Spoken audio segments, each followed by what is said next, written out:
નમસ્કાર, સ્વાગત છે મારી ચેનલમાં। આજે આપણે બનાવીશું એકદમ સ્વાદિષ્ટ અને નેચરલી કોઈ પણ પ્રિઝર્વેટિવ કે કંઈ ઉપયોગ કર્યા વગર જ અનાનસનો જામ। તો ચાલો એની સરસ મજાની રેસીપી જોઈ લઈએ।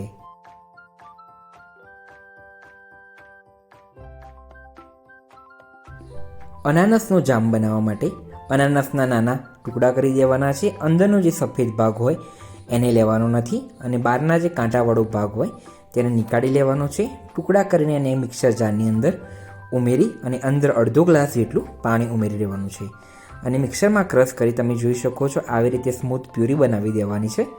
અને પ્યુરી બનાવ્યા પછી તેને એક ગરણીની મદદથી ગાળી લેવાની છે, જેથી કરીને ઉપરના જે કૂચા હોય તો તે ન આવે। કારણ કે અમુક વાર એવું થાય છે કે કાંટાવાળો ભાગ પણ અંદર રહી જતો હોય છે, તો એ બરાબર રીતે ક્રશ પણ ન થઈ શકે, એટલે આપણે ગરણી વડે ગાળવાનું હોય છે। અમુક લોકો ગરણી વડે ગાળતા નથી અને જામ બનાવવાની પ્રક્રિયા કરતા હોય છે, તો એ કાંટાવાળો ભાગ આવી જાય છે। તમે જોઈ શકો છો આવી જ કન્સિસ્ટન્સી પ્રમાણે આપણે પ્યુરી બનાવ। હવે એક પેન લઈ લઈશું। પેનના અંદર આપણે હવે અનાનસનો જે રસ કાઢ્યો છે તે ઉમેરી દઈશું।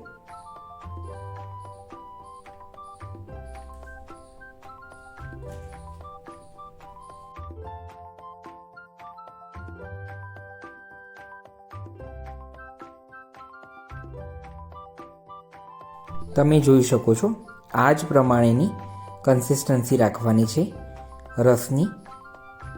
હવે તેના અંદર ખાંડ ઉમેરી દઈશું। મેં અહીંયા 300 ગ્રામ જેટલી ખાંડ લીધેલી છે અને સામે મેં 400 ગ્રામ જેટલું ટુકડા લીધેલા છે અનાનસના અને તેનો રસ કાઢ્યો છે।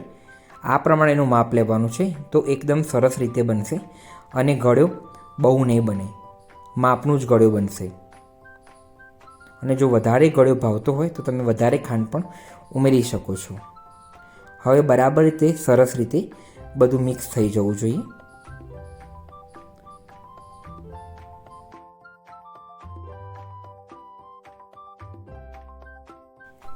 હવે તમે જોઈ શકો છો સાઈડમાં જે ભાગ છે પીળા કલરનો તે નીકાળી દઈશું। એના ઉપરનો જે કચરો સાઈડમાં જે ભેગો થાય તે બધો નીકાળી દેવાનો છે।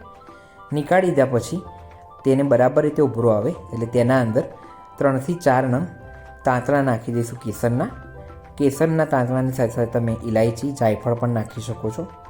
બરાબર રીતે એક રસ થવા દેવાનો છે અને આમાં તાર કે એવું હોતું નથી રાખવાનું। આનાને તમે જોઈ શકો છો મેં કેવી કન્સિસ્ટન્સી જાડી રાખી છે। આને તમે એક બાઉલના અંદર કાઢીને ઠંડુ થવા દો અને ઠંડુ થાય ત્યાં સુધી એ ટપકું હલે નહીં એ રીતનું જ જાડું રાખવાનું છે। બહુ જ 2 તાર કે 3 તાર રાખવા નથી, નહીં તો પછી કડક થઈ જશે ફ્રીજમાં મૂકશો તો। અને આ રીતનો બનાવેલો જામ 3 થી 4 મહિના સુધી ફ્રીજમાં રહી શકે છે।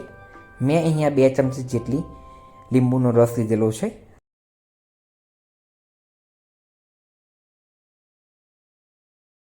તો તૈયાર છે એકદમ સ્વાદિષ્ટ અને બજાર કરતાં પણ હેલ્ધી એવો કોઈ પણ જાતનો પ્રિઝર્વેટિવ, નો કલરનો ઉપયોગ કર્યા વગરનો એકદમ સરસ મજાનો અનાનસનો જામ।